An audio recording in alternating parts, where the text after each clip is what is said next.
வணக்கம். போஸ்டர்ஸ் எட்கியர் வழங்கும் தமிழ்நாடு 360க்கு உங்களை வரவேற்பது நான் ராம்குமார்.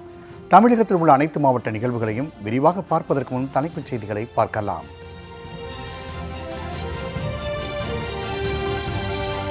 கூடங்குளம் அருகே கடல் நீர் மீனவ கிராமத்திற்குள் உட்புகும் அபாயம். தூண்டில் வளைவு அமைக்கும் பணியை தீவிரப்படுத்த மீனவர்கள் கோரிக்கை.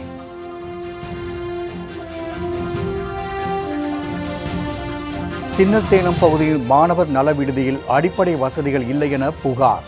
குளியலறை, கழிவறை போன்ற எந்தவித வசதியும் இல்லாமல் ஒரே அறையில் உறங்கும் மாணவர்கள்.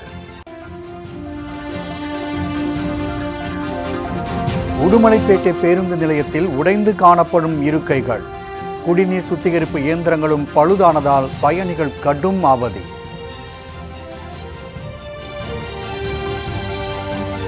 ஐம்பது முதியவர்களை விமானத்தில் சென்னைக்கு அழைத்து வந்த தொழில் அதிபர். முதன்முறையாக விமானத்தில் பயணித்ததால் முதியவர்கள் உற்சாகம்.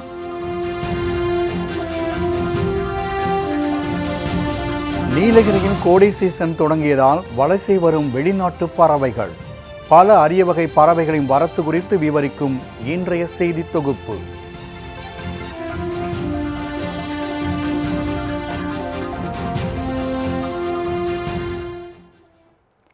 கூடங்குளம் அருகே கடல் சீற்றத்தால் மீனவ கிராமத்திற்குள் கடல் நீர் உட்புகும் அபாயம் ஏற்பட்டுள்ளது. நெல்லை மாவட்டம் கூடங்குளம் அருகே உள்ள கூட்டப்புலி மீனவ கிராமத்திற்கு 10,000க்கும் மேற்பட்டோர் வசித்து வரும் நிலையில் நாள்தோறும் நாட்டு படகுகளில் சென்று இப்பகுதி மக்கள் மீன்பிடித்து வருகின்றனர். கடல் சீற்றத்தால் கரையில் நிறுத்தப்பட்டிருந்த படகுகள் சேதமடைந்தன. இதைத் தொடர்ந்து கூட்டப்புலி மீனவ கிராமத்தில் தூண்டில் வளைவு அமைக்க தமிழ்நாடு அரசு 48,50,00,000 ரூபாய் நிதி ஒதுக்கியது. கடந்த ஆண்டு ஆகஸ்ட் மாதம் இதற்கான பணிகள் தொடங்கிய நிலையில் தற்போது வரை பணிகள் நிறைவடையவில்லை என கூறப்படுகின்றது. இதனால் எப்போது வேண்டுமானாலும் கடல் அரிப்பு ஏற்பட்டு படகுகளும் வீடுகளும் இழுத்துச் செல்லப்படும் அபாயம் ஏற்பட்டுள்ளதாக மீனவ கிராம மக்கள் கவலை தெரிவிக்கின்றனர். எனவே தூண்டில் வளைவு அமைக்கும் பணியை விரைந்து முடிக்க நடவடிக்கை எடுக்குமாறு தமிழ்நாடு அரசுக்கு அவர்கள் கோரிக்கை விடுத்துள்ளனர். ரொம்ப கஷ்டப்பட்டு இருக்கோம். தண்ணி நைட்டெல்லாம் வீடு வர வந்துருது, வெள்ளத்தை இழுத்துட்டு போயிருது. 2 மாசத்துக்கு முன்னால கூட நாங்கள் ஆத்தங்கரையில பிடிச்சிருக்க வெள்ளம் 2 வெள்ளம்லாம் இழுத்துட்டு போயிட்டு பாவம் அவங்க கூட இவ்வளோ நஷ்டப்பட்டாங்க. நாங்கள் இன்னும் வரை இப்போ வரை முழிச்சு காத்திருக்கோம். எதுக்குன்னா நைட்டெல்லாம் வெள்ளத்தை இழுத்துட்டு போயிருமோ அப்படின்னு சொல்லிட்டு இதை உடனே மத்திய மாநில அரசு என்ன செஞ்சினாலும் உடனே இரவும் பகலுமாக அந்த கல்லை போட்டா மட்டும்தான் நாங்கள் கூட்டப்புலி மக்கள் நிம்மதியா இருக்க முடியும். சின்னசேலம் பகுதியில் குளியலறை, கழிவறை போன்ற அடிப்படை வசதிகள் இல்லாத விடுதியில் ITI மாணவர்கள் தங்கி பயிலும் நிலைக்கு தள்ளப்பட்டுள்ளனர். கள்ளக்குறிச்சி மாவட்டம் சின்னசேலத்தில் அரசினர் தொழிற்பயிற்சி நிலையம் அமைந்துள்ளது. இங்கு பயிலும் பிற்படுத்தப்பட்ட வகுப்பை சேர்ந்த மாணவர்களுக்கு தங்க குமரன் நகரில் விடுதி செயல்பட்டு வருகிறது. பழைய மில் கட்டடத்தில் உள்ள இந்த விடுதியில் 30க்கும் மேற்பட்ட ITI மாணவர்கள் தங்கி வருகின்றனர். இவ்விடுதியில் குளியலறை, உடைமாற்றும் அறை, கழிவறை போன்ற எவ்வித அடிப்படை வசதிகளும் இல்லை என தெரிகிறது. இதனால் அனைத்து மாணவர்களும் ஒரே அறையில் தரையில் தங்கும் அவல நிலை ஏற்பட்டுள்ளது. காடுகள் அருகில் அமைந்திருப்பதால் மாணவர்களுக்கு விஷப்பூச்சிகளின் தொந்தரவும் இருப்பதாக கூறப்படுகிறது. மேலும் கிணற்றிலிருந்து விடுதிக்கு குடி தண்ணீர் செல்லும் நிலையில் அந்த கிணறு சாக்கடை போல் காட்சியளிக்கிறது.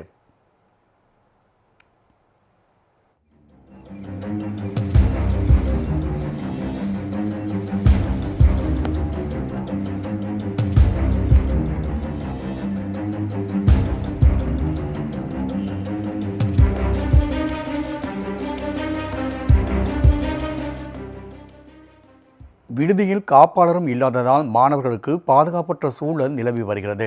எனவே விடுதியை வேறு இடத்திற்கு மாற்றி அடிப்படை வசதிகளை செய்து தருமாறு தமிழக அரசுக்கு ITI மாணவர்கள் கோரிக்கை விடுத்துள்ளனர். உடுமலை பேருந்து நிலையத்தில் குடிநீர், இருக்கை போன்ற அடிப்படை வசதிகள் செய்து தருமாறு பயணிகள் கோரிக்கை விடுத்துள்ளனர். உடுமலைப்பேட்டை மத்திய பேருந்து நிலையத்தில் இருந்து நாள்தோறும் சுற்றுவட்டார கிராமங்கள் மற்றும் வெளி மாவட்டங்களுக்கு பேருந்துகள் இயக்கப்பட்டு வருகின்றன. இதனால் காலை முதல் இரவு வரையிலும் பேருந்து நிலையம் பரபரப்பாக காணப்படும். இந்நிலையில் அங்குள்ள சுத்திகரிப்பு இயந்திரங்கள் பழுதாக இருப்பதால் குடிநீர் கிடைப்பதில்லை என கூறப்படுகிறது. மேலும் பேருந்து நிலையத்தில் உள்ள பெரும்பாலான இருக்கைகள் சேதமடைந்து காணப்படுவதால் பயணிகள் நீண்ட நேரம் நின்று கொண்டே பேருந்திற்காக காத்திருக்கின்றனர். எனவே குடிநீர், இருக்கை போன்ற வசதிகளை முறையாக ஏற்படுத்தி தருமாறு உடுமலைப்பேட்டை நகராட்சிக்கு பயணிகள் கோரிக்கை விடுத்துள்ளனர்.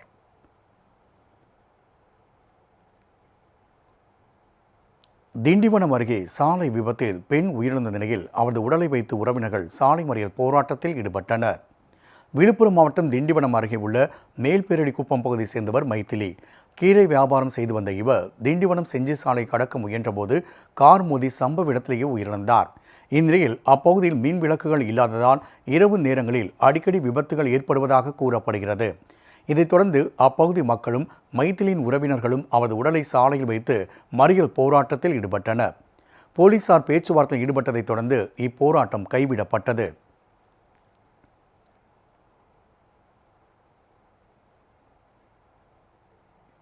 திருப்பூரை சேர்ந்த தொழிலதிபர் ஒருவர் தனது சொந்த ஊரில் உள்ள முதியவர்களை விமானத்தில் அழைத்துச் சென்று நிகழ்ச்சியை ஏற்படுத்தியுள்ளார். திருப்பூர் மாவட்டம் சுல்தான்பேட்டை பகுதியை சேர்ந்தவர் தொழிலதிபர் பாலன். இவர் தனது தந்தையை விமானத்தில் அழைத்துச் செல்ல வேண்டும் என்று ஆசைப்பட்டுள்ளார். இந்த ஆசை நிறைவேறாததால் தொழிலதிபர் பாலன் தனது சொந்த ஊரை சேர்ந்த 50 முதியவர்களை கோவையிலிருந்து சென்னைக்கு விமானத்தில் அழைத்துச் செல்ல ஏற்பாடுகளை செய்தார். இதைத் தொடர்ந்து 50 முதியவர்களும் விமானத்தில் முதன்முறையாக பயணம் மேற்கொண்டனர்.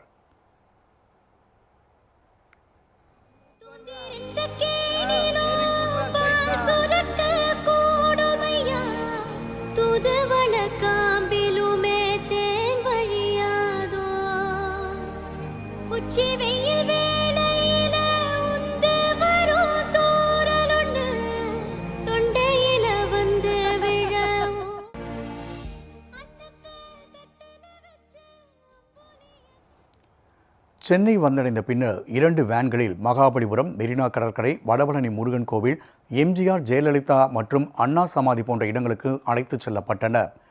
வேனில் செல்லும்போது அவர்கள் பாடல்களுக்கு நடனமாடி உற்சாகம் அடைந்தனர்.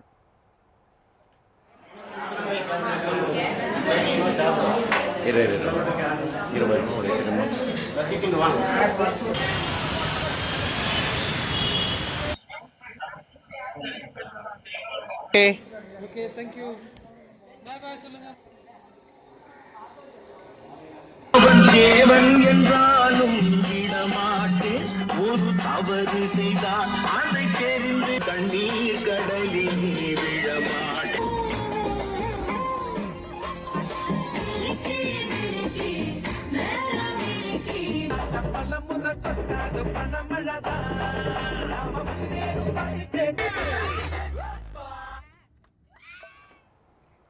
இரண்டு நாட்கள் சுற்றுலாவை முடித்துக்கொண்டு முதியவர்கள் வந்தே பாரத் ரயில் மூலம் திருப்பூருக்கு அழைத்துச் செல்லப்பட்டனர். இதுகுறித்து செய்தியாளர்களிடம் பேசிய தொழிலதிபர் பாலன், முதியவர்களை விமானத்தில் அழைத்துச் சென்றதன் மூலம் ஆத்ம திருப்தி அடைந்ததாக தெரிவித்துள்ளார். சின்ன வயசுலேருந்தே ஒரு ஆசை, அப்பாவை ஃப்ளைட்டில் கூட்டிகிட்டு போகணும் அப்படிங்கிற ஆசை இருந்துச்சு. பட் அன்னைக்குள்ள பொருளாதாரம் கால சூழ்நிலையில் எனக்கு அது நிறைவேறாமல் போயிடுச்சு அவரோட வாழ்நாளில். ஸோ அந்த தாக்கம் எனக்குள்ளே ரொம்ப நாளாக இருந்துகிட்டு இருந்தது. ஒரு நாள் நான் என்னுடைய நண்பர் நடராஜமூர்த்தியோட பேசிகிட்டு இருக்கிறப்போ இதை நான் சொல்கிறப்போ, இதை ஏன் நம்ம ஊரில் இருக்கிற மற்ற பெரியவங்களோட நம்ம பண்ணக்கூடாது அப்படிங்கிற எண்ணம் உதிச்சது. இங்கேருந்து சென்னை போய் அங்கேருந்து மெட்ரோ ட்ரெயினில் போய் மெட்ரோலேருந்து அங்கே கடற்கரை மற்ற இடங்களெல்லாம் சுற்றி பார்த்துட்டு ஒரு நாள் தங்கிட்டு அடுத்த நாள் வந்த பேரத்தில் திரும்பி வந்தாங்க. வர்றப்போ அவ்வளோ வயசே குறைஞ்ச மாதிரி அவ்வளோ சந்தோஷத்தோட ஆட்டம், ரொம்ப வயசை மறந்து அவங்க சந்தோஷப்பட்டாங்க. அது உண்மை, அதுதான். அதை பார்க்குறப்போ எனக்கும் ரொம்ப சந்தோஷமாக இருந்துச்சு. வயசையும் மறந்து எங்களுக்கு எந்த இதுவும் இல்லாமல் அவ்வளோ சந்தோஷமாக இருந்தோம் அப்படின்னு அந்த சந்தோஷத்தை பார்த்ததில் எனக்கு ரொம்ப ரொம்ப சந்தோஷம். ஸோ மகிழ்வித்து மகிழ்ங்கிற இந்த உதாரணம் இது மூலயமா எனக்கு கிடைச்சதில் மிகப்பெரிய பாக்கியம். நீலகிரியில் வன விலங்குகள் ஊருக்குள் வருவதை தடுக்க நடவடிக்கை எடுக்குமாறு தமிழ்நாடு அரசுக்கு வன ஆர்வலர்கள் கோரிக்கை விடுத்துள்ளனர். சுற்றுலாவுக்கு பெயர் போன மாவட்டமான நீலகிரியில் 62% வனப்பகுதிகளை உள்ளடக்கியது. நீலகிரியில் உள்ள வனங்கள் முதுமலை புலிகள் காப்பகம், முக்குருத்தி தேசிய பூங்கா, நீலகிரி வனக்கோட்டம், கூடலூர் வனக்கோட்டம் என 4 பிரிவுகளாக பிரிக்கப்பட்டு நிர்வகிக்கப்படுகிறது. இந்த வனப்பகுதிகளில் புலி, சிறுத்தை, காட்டு மாடுகள், யானை, கரடி போன்ற ஏராளமான வன விலங்குகள் வசித்து வருகின்றன. தற்போது வனவிலங்குகள் எண்ணிக்கை கணிசமாக உயர்ந்துள்ள நிலையில் வனப்பரப்பு குறைந்து வருவதால் விலங்குகள் உணவு மற்றும் குடிநீர் தேடி கிராம பகுதிகளுக்குள் உலா வருவது அதிகரித்துள்ளது. குறிப்பாக கோத்தகிரி, குன்னூர், குந்தா, பெங்கால் மட்டம், கேத்தி, செலவிப் நகர், தூதர் மட்டம் உள்ளிட்ட இடங்களில் காட்டு மாடுகள் கூட்டமாக உலா வருகின்றன.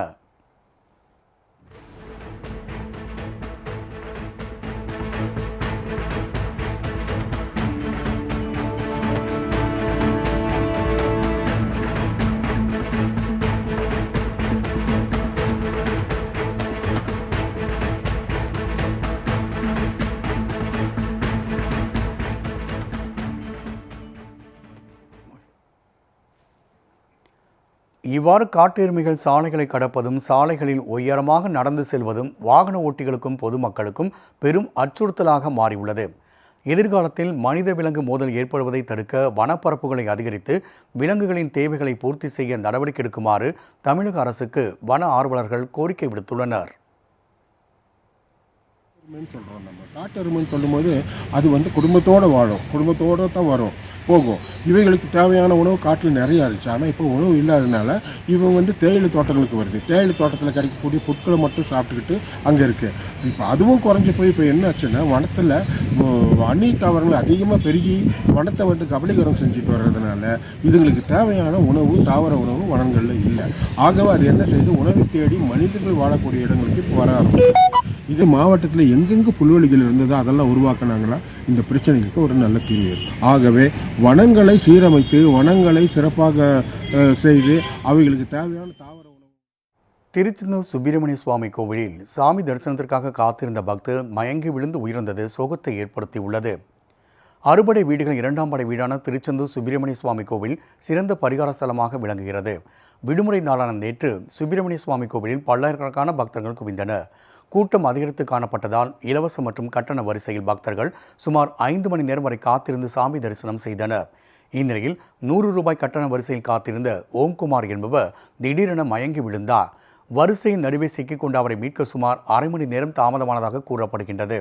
இதைத் தொடர்ந்து அருகில் இருந்தவர்கள் ஓம்குமாரை மீட்டு திருச்செந்தூர் அரசு மருத்துவமனைக்கு அனுப்பி வைத்த நிலையில் அவர் ஏற்கனவே இறந்துவிட்டதாக மருத்துவர்கள் தெரிவித்தனர். இச்சம்பவம் குறித்து திருச்செந்தூர் போலீசார் விசாரணை மேற்கொண்டு வருகின்றனர்.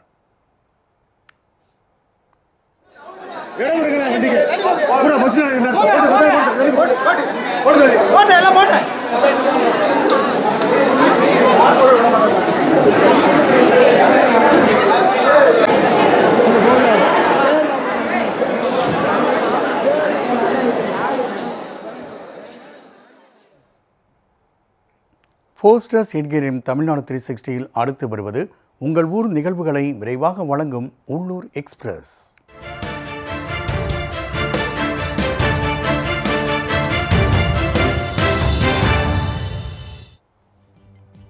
கோவையில் பலா மரங்களை சேதப்படுத்திய யானைகள் பழங்களை ருசி பார்த்தன. கோவை மாவட்டம் தடாகம் அருகே உள்ள நஞ்சுண்டாபுரம் பகுதிக்கு வந்த யானைகள் கூட்டம் வசந்தி என்பவரும் விவசாய நிலத்தில் உள்ள பலா மரங்களை சேதப்படுத்தின.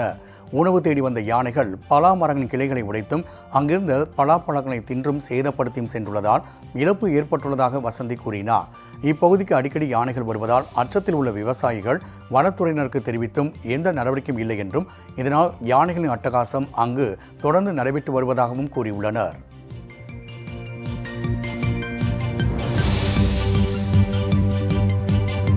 மானாமதுரையில் பாலாடையில் முருகக் கடவுளின் ஓவியத்தை வரைந்து ஓவியர் ஒருவர் அசத்தியுள்ளார். சிவகங்கை மாவட்டம் மானாமதுரை கண்ணார் தெருப்பகுதியை சேர்ந்த ஓவியர் கார்த்தி பழங்கள், மயில் இறகுகள், இலைகள், பென்சில் உள்ளிட்ட நுணுக்கமான பொருள்களில் உலக தலைவர்கள், கிரிக்கெட் பிரபலங்கள், சாமி படங்கள், திரைப்பட நடிகர்களின் படங்களை வரைந்து அசத்தி வருகிறார். சபரிமலை சென்ற அவர் ஐயப்பனை தத்ரூபமாக வரைந்ததை அடுத்து அங்கிருந்த மேல்சாந்தி அவரை வரவழைத்து பாராட்டி கௌரவப்படுத்தினார். இதேபோல் தற்போது பாலாடையில் முருகக் கடவுளின் படத்தை தத்ரூபமாக வரைந்து அதனை சமூக வலைதளங்களில் பதிவேற்றியுள்ளார். இது தற்போது வைரலாகி வருகிறது.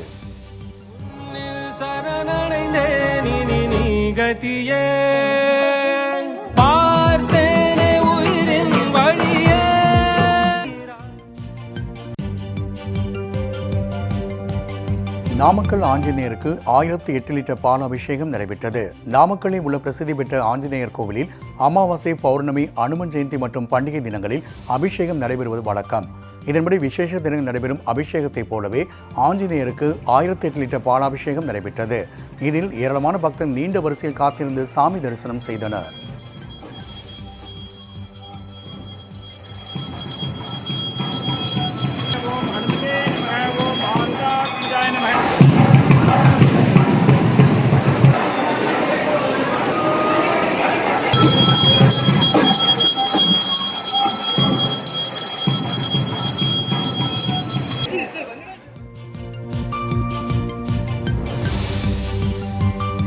புதுக்கோட்டையில் தமிழக நாட்டுப்புற மேடை கலைஞர்கள் சங்கத்தின் சார்பில் திலகர் திடலில் 10ஆம் ஆண்டு நாட்டுப்புற கலை விழா நடைபெற்றது. இதையொட்டி புதுக்கோட்டை சந்தானபுரத்திலிருந்து நாட்டுப்புற கலைஞர்கள் 100க்கும் மேற்பட்டோர் தப்பாட்டம் அடித்தும், கட்டைக்கால் ஆட்டம் நடனமாடியும், கருப்பர் வேடம் உள்ளிட்ட சாமி வேடங்கள் அணிந்தும் ஆட்டம் பாட்டத்துடன் ஊர்வலமாக வந்தனர். பின்னர் திலகர் திடலில் கலை நிகழ்ச்சிகள் நடத்தப்பட்டது. இந்த கலை நிகழ்ச்சியில் நையாண்டி மேளம், நாட்டுப்புற பாடல்கள், தாரை தப்பட்டை ஆட்டம் பாட்டம் உள்ளிட்ட கலை நிகழ்ச்சிகள் நடைபெற்றன. இதனை ஏராளமான மக்கள் ஆர்வத்துடன் கண்டுகளித்தனர்.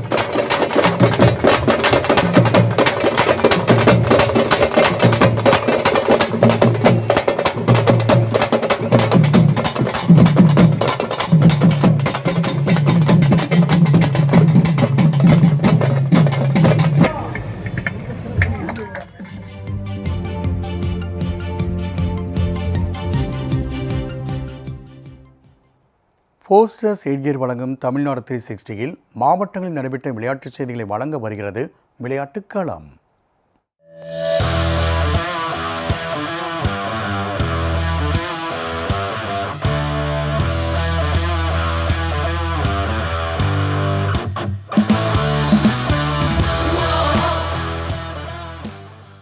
விராலிமலை அருகே அய்யனார் கோவில் திருவிழாவை முன்னிட்டு ஜல்லிக்கட்டு போட்டி கோலாகலமாக நடைபெற்றது.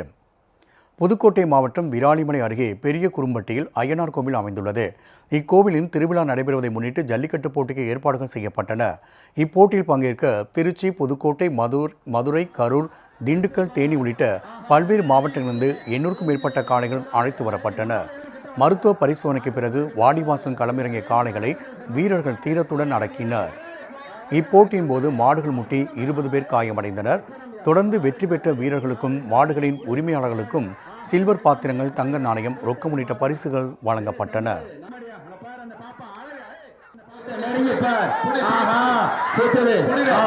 பெரிய குடும்பம் தேங்காய் நார ஓசிலே விழுந்துட்டு பெருமடைக்கியா டிராக்டர் தேவையில்ல வெட்டுப்பார் அண்ணே உடனே ஓசிலே ஓட்டிட்டு போகுதுண்ணே பயிர் பண்ணிடலாம் போல. இந்த காட்சியை இதை பார்க்கறதுக்கு கோடி கண்கள் வேணுங்க. இந்த காலை இந்த ஆட்டத்தெல்லாம் அந்த மதுரையாவது. தனியார் கல்லூரியில் நடைபெற்ற நிகழ்ச்சியில் ஸ்டண்ட் ஓட்டுநர்கள் கார்களை பொழுது பறக்க ஓட்டி மெய்சிலிர்க்க வைத்தனர். திருப்பூரில் உள்ள தனியார் கல்லூரியில் கார் மற்றும் பைக் சாகச நிகழ்ச்சி நடைபெற்றது. இந்நிகழ்ச்சிக்காக மாருதி 800, மினி கூப்பர், BMW உள்ளிட்ட கார்களும் அதிக RPM திறன் கொண்ட பைக்குகளும் கல்லூரிக்கு கொண்டு வரப்பட்டன. முதற்கட்டமாக கல்லூரி மைதானத்தில் கார் சாகசம் நடைபெற்ற நிலையில் பயிற்சி பெற்ற ஓட்டுநர்கள் கார்களில் வட்டமடித்தும் பல்வேறு ஸ்டண்டுகளை செய்தும் அசத்தினர்.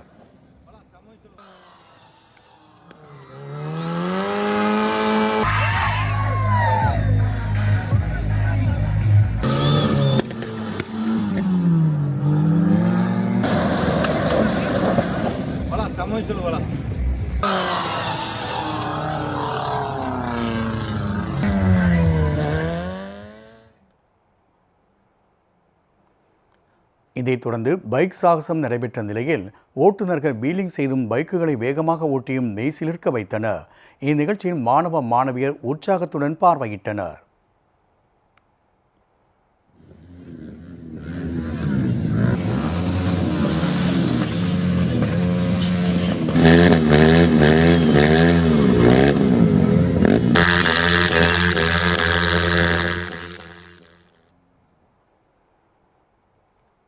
விளையாட்டு வீராங்கனைகளை ஊக்குவிக்கும் விதமாக நாகையில் பீச் வாலிபால் போட்டி நடைபெற்று வருகிறது. நாகை கடற்கரையில் மாவட்ட அளவிலான மகளிர் வாலிபால் போட்டி நடைபெற்றது. மாவட்ட நிர்வாகம் மற்றும் பீச் வாலிபால் கழகம் சார்பில் நடத்தப்படும் இப்போட்டியில் மாணவிகள், பெண் காவலர்கள் உட்பட 25 அணிகள் பங்கேற்றுள்ளன. முதல் நாள் போட்டியில் அக்கரைப்பேட்டை வாலிபால் கிளப் அணியுடன் சர் ஐசக் நியூட்டன் கல்லூரி அணி மோதியது. இதில் 21க்கு 13, 21க்கு 12 என செட் கணக்கில் அக்கரைப்பேட்டை அணி வெற்றி பெற்றது. இதேபோன்று மற்றொரு போட்டியில் வேளாங்கண்ணி அணியை வீழ்த்தி சீகல்ஸ் அணி வெற்றி பெற்றது.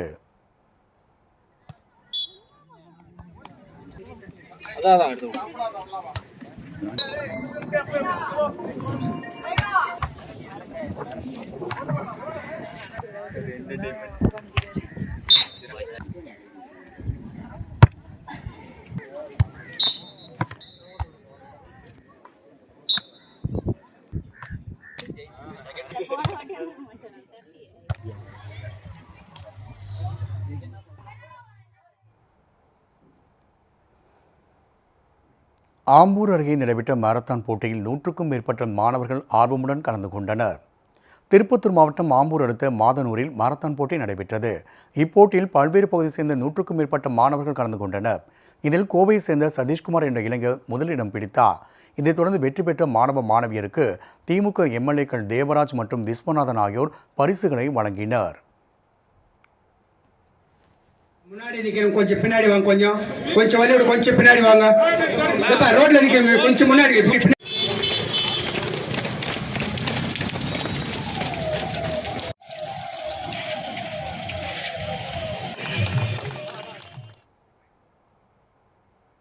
பட்டுக்கோட்டையில் சிறுவர் சிறுமியர்கள் யோகா செய்வது, மருந்துகளின் பெயர்களை சொல்வது உள்ளிட்டவற்றை செய்து உலக சாதனை படைத்துள்ளனர். தஞ்சை மாவட்டம் பட்டுக்கோட்டையில் இந்த சாதனை நிகழ்ச்சி நடைபெற்றது. இதில் 5 வயது முதல் 10 வயது வரை உள்ள 3 சிறுவர்களும் 4 சிறுமிகளும் கலந்து கொண்டனர். இதைத் தொடர்ந்து ஜோஷ்மிதா என்ற சிறுமி 2 நிமிடத்தில் 19 முறை சூரிய நமஸ்காரம் செய்து சாதனை படைத்தார். இதேபோன்று சிறுவர் சிறுமியர் குறைந்த நேரத்தில் சுருக்க குறியீடுகளை சொல்வது, புத்தகங்களின் பெயர்களை சொல்வது, பாடல்களை பாடுவது உள்ளிட்டவற்றை செய்து காட்டினர். இந்நிகழ்வு நோபல் சாதனை புத்தகத்தில் இடம்பெற உள்ளது. இதைத் தொடர்ந்து சாதனை படைத்த சிறுவர் சிறுமியர்களுக்கு பாராட்டு சான்றிதழும் மெடலும் வழங்கப்பட்டது. ஒரு 8 இண்டிவிஜுவல் பர்ஃபார்மன்ஸில் வந்து 7 மாணவர்கள் வேர்ல்டு ரெக்கார்ட் பண்ணுறாங்க. அதில் ஒரு மாணவன் மட்டும் 2 வேர்ல்டு ரெக்கார்ட் பண்ணுறாங்க. மொத்தம் 8 இண்டிவிஜுவல் வேர்ல்டு ரெக்கார்ட் தனித்தனி டைட்டிலில் பண்ணுறாங்க. இதில் நான் வந்து நோபல் வேர்ல்டு ரெக்கார்ட் டீம்லேருந்து வெரிஃபைட் அண்ட் சர்டிஃபிகேட் டீம்லேருந்து வந்திருக்கேன். நம்ம வெரிஃபை பண்ணிவிட்டு அதுக்கப்புறம் சர்டிஃபிகேட் இஷ்யூ பண்ணுறதுக்காக வந்திருக்கேன். இதை நம்ம ஆர்கனைஸ் பண்ணவர் வந்து Venkatesan sir, talent school of ஸ்கில்லேருந்து வெங்கடேசன் சார் ஆர்கனைஸ் பண்ணியிருக்காரு. நம்ம பட்டுக்கோட்டையில் பட்டுவோட மாணவர்கள் பார்த்திங்கன்னா ஒரு 4 வயசு 5 வயதுலேருந்து 10 வயதுக்குள்ளே உள்ள மாணவர்கள் அனைவரும் வந்து நல்ல ஒரு வேர்ல்டு ரெக்கார்ட் ஒவ்வொரு டைட்டிலில் பண்ணியிருக்கிறாங்க.